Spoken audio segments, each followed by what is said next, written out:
Hi ice, எல்லா பேருக்கும் இருக்க ஒரு முக்கியமான கொஷின் என்னன்னா, ப்ரோ இன்ஜினியரிங் படித்தா வந்து ஐடி ஃபீல்டுக்குள்ளார ஈஸியாக போகலாமா, இல்லை பிஎஸ்சி கம்ப்யூட்டர் சயின்ஸ் அந்த மாதிரி படித்தா ஐடி ஃபீல்டுக்குள்ளார ஈஸியாக போகலாமா அப்படின்னு சொல்லிட்டு நிறைய பேர் கமெண்டில் வந்து கேட்டிருக்கீங்க. ஆக்சுவலாக என்னென்னா, நீங்கள் இன்ஜினியரிங் படிக்கிறது ஆர்ட்ஸ் படித்தாலும் உங்களுக்கு ஈஸியாக ஐடி இண்டஸ்ட்ரியில் வந்து வேலை கிடைக்கும். BSc computer science, bachelor of computer applications அந்த மாதிரி நிறைய கம்ப்யூட்டர் ரிலேட்டடான 3 இயர்ஸ் கோர்சஸ் வந்து இருக்குது ஆர்ட்ஸ் அண்ட் சயின்ஸில். அந்த கோர்ஸ் எடுத்திங்கனாலும் இன்ஜினியரிங் வாங்குகிற அதே சேலரியை வந்து நீங்களும் வந்து வாங்கலாம். Most of the companies 80 to 90% of கம்பெனிஸில் வந்து கண்டிப்பாக வந்து இந்த 2 கோர்ஸ் படித்தவங்களே வந்து எடுத்துப்பாங்க. அதாவது பிஎஸ்சி தென் வந்து பிசிஏ, இந்த 2 கோர்ஸ் படித்த ஆர்ட்ஸ் அண்ட் ஸ்டூடெண்ட்ஸ் வந்து கண்டிப்பாக வந்து எடுத்துப்பாங்க.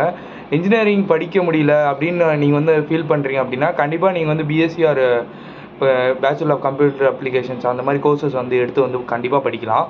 எதுக்கு நான் வந்து சொல்கிறேன்னா, நிறைய பேர் வந்து நினச்சிட்டு இருக்காங்க இன்ஜினியரிங் படித்தா தான் அதிகமாக சம்பளம் கிடைக்கும், ஆர்ட்ஸ் படித்தா கம்மியாக சம்பளம் கிடைக்கும் அப்படின்னு சொல்லிட்டு. அப்படிலாம் கிடையவே கிடையாது. நான் பார்த்த வரைக்கும் நான் இன்ஜினியரிங் படித்தேன், நான் வாங்குகிற சேலரியே தான் என்னோடய ஃப்ரெண்டு பிசிஏ படித்தவரும் வந்து வாங்குறாரு.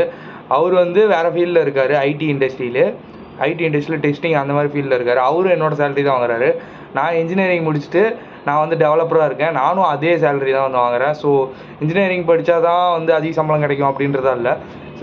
சப்போஸ் உங்களுக்கு அப்படி கேட்குறாங்க அப்படின்னா நீங்கள் மேற்கொண்டு வந்து நீங்கள் வந்து எம்சிஏ, அப்புறமேட்டுக்கு எம்எஸ்சி, அப்புறமேட்டுக்கு எம்சிஏன்னு இருக்குது, மாஸ்டர் ஆஃப் கம்ப்யூட்டர் அப்ளிகேஷன்ஸ்.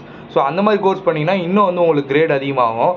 இப்போ யாருமே வந்து டிகிரி வந்து கன்சிடர் பண்ணுறதில்ல. நாலேஜ் இருக்கா, அந்த எம்ப்ளாயி வந்து டக்குன்னு அண்டர்ஸ்டாண்ட் பண்ணிட்டு டக்குன்னு க்ரோத் ஆகிறாங்களா அப்படின்னு தான் பார்க்குறாங்க. ஒர்க்கிங் குவாலிட்டி வந்து எஃபிஷியண்ட்டாக இருக்கா, ஃபாஸ்ட்டாக இருக்கா அப்படின்னு தான் பார்க்குறாங்க.